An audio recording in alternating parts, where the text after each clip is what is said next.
Troisième partie. La première dose est gratuite. Ou presque. Chapitre 17. Accro à l'information.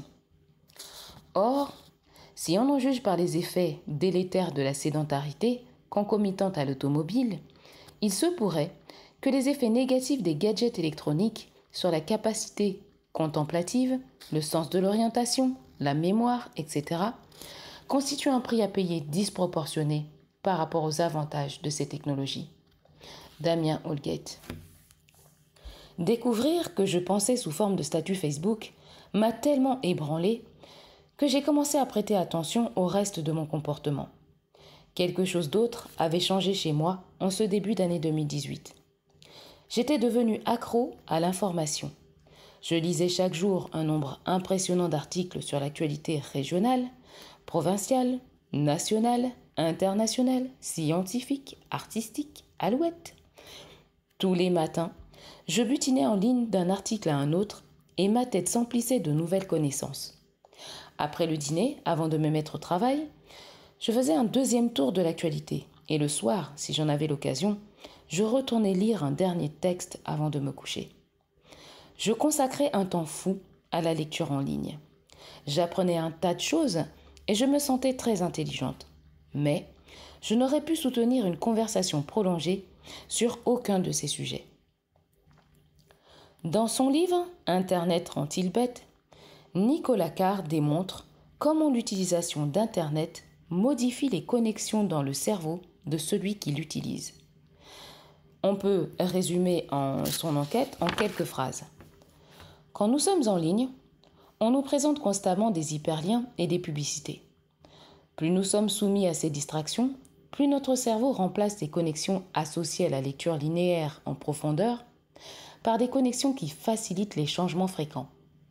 À force d'être constamment stimulés par la nouveauté, nous devenons de moins en moins capables de nous concentrer sur un seul sujet pendant une longue période. Ce qui prend du temps nous ennuie, ce qui est difficile aussi. Nous développons à la longue une forme de déficit de l'attention. C'est d'ailleurs ce que démontre Michel Desmurget dans son ouvrage « La fabrique du crétin digital ». En citant une étude du service de marketing de Microsoft Canada, selon les auteurs de l'étude, la capacité d'attention du Canadien moyen n'a cessé de baisser depuis 15 ans. Et cette baisse est directement liée à la consommation d'écran. Ce phénomène explique pourquoi la lecture d'un texte long ou d'un livre constitue désormais pour plusieurs un défi exigeant, voire insurmontable. Ce type de lecture demande que l'on consacre beaucoup de temps à un sujet. Or, puisque tous les sujets finissent par perdre leurs effets de nouveauté au bout d'un moment, nous devenons malgré nous impatients et nous nous laissons distraire de plus en plus facilement. En conséquence, nous dépendons de plus en plus des écrans pour nous informer. C'est un cercle vicieux. Plus on utilise Internet, moins on peut lire longtemps. Et quand on n'arrive plus à lire longtemps, on n'a pas d'autre choix que de revenir à Internet.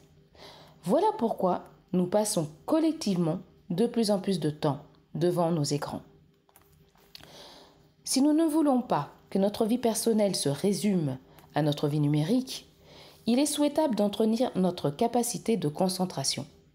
Pour cela, il faut continuer à lire des livres et des articles de fond et éviter les textes qui contiennent des hyperliens. Il est heureusement toujours possible de réentraîner son cerveau et de se réhabituer à lire pendant plusieurs minutes et même pendant plusieurs heures. C'est difficile au début, parce qu'on se lasse du livre ou du texte qu'on a entre les mains. Il faut accepter cette lassitude, née de l'effort nécessaire pour refaire de nouvelles connexions dans son cerveau et persévérer. Pour ma part, j'ai pris l'habitude maintenant d'imprimer les articles qui m'intéressent, éteindre mon ordinateur plus souvent et lire dans mon salon avec mes chiens me permet de contrecarrer l'effet des hyperliens et des publicités qui fragmentaient en permanence mon attention. Comme le dit Michel Desmurget, moins de temps devant un écran, c'est plus de vie dans notre vie.